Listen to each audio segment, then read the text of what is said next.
নমস্কার বন্ধুরা, জয়ন্তীস kitchen hub চ্যানেলে আপনাদের সবাইকে স্বাগত। বন্ধুরা, আজকের সন্ধেটা হোক একটু অন্যরকম। আমাদের অনেকেরই সকালে অথবা সন্ধেতে কি খাবো অথবা ছোট থেকে বড় সবাইকে কি টিফিন বানিয়ে দেব এই ভাবনাটা হয়ে থাকে, তাই না? আজ আমি আপনাদের জন্য তাই নিয়ে এসেছি এমন একটি ম্যাজিক রেসিপি যা মাত্র 30 সেকেন্ডে তৈরি হয়ে যাবে। ঝটপট সুজির পিঠে তৈরির রেসিপিটি যেমন খেতে সুস্বাদু, ঝটপট বানিয়ে নেওয়াও তেমনই সহজ। ছোট থেকে বড় সবারই আশা করি খুব ভালো লাগবে। তাহলে চলুন শুরু করা যাক আজকের রেসিপিটি শুরু করার জন্য প্রথমে একটি বাটিতে আমি নিয়ে নিয়েছি হাফ বাটি সুজি।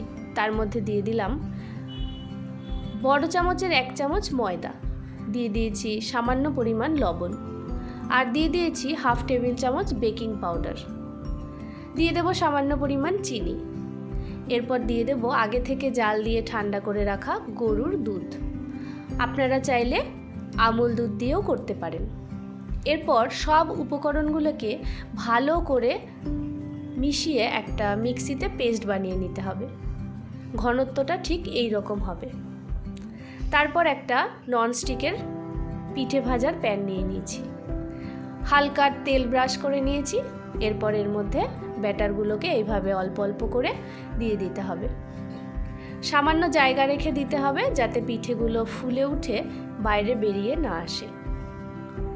এরপর ঢাকা বন্ধ করে মিডিয়াম আঁচে 20 থেকে 30 সেকেন্ড অপেক্ষা করলেই দেখবেন এইভাবে ফুলে উঠেছে আর মাঝখানে এরকম ছিদ্র ছিদ্র হয়ে গেছে। একটা চামচ দিয়ে হালকা হাতে প্রেস করলেই এভাবে পিঠেগুলো খুব সহজে উঠে আসবে। তাহলে দেখলেন তো কিভাবে ঝটপট এই সুজির পিঠে তৈরি হয়ে গেল। এটা আপনারা সস অথবা গরম গরম চায়ের সাথে খেতে পারেন। এত সহজে এত তাড়াতাড়ি এই রেসিপিটি তৈরি হয়ে যায় যে আপনি প্রতিদিনই বানাতে চাইবেন। তাহলে আর দেরি কেন, আজই একবার চেষ্টা করে দেখুন এই সহজ রেসিপিটি। কেমন লাগলো আমাকে অবশ্যই জানাবেন। ভালো লাগলে আমার চ্যানেলটিকে সাবস্ক্রাইব করবেন, পাশে থাকা বেল আইকনটিকে প্রেস করে দেবেন যাতে নতুন কোনো ভিডিও আপলোড করার সাথে সাথে নোটিফিকেশান সবার আগে আপনার কাছে পৌঁছে যায়। লাইক করবেন, কমেন্ট করবেন, শেয়ার করবেন। নতুন কোনো রেসিপি দেখতে চাইলে অবশ্যই কমেন্টে জানাবেন। ভালো থাকবেন, সুস্থ থাকবেন সবাই। আজ এ পর্যন্তই।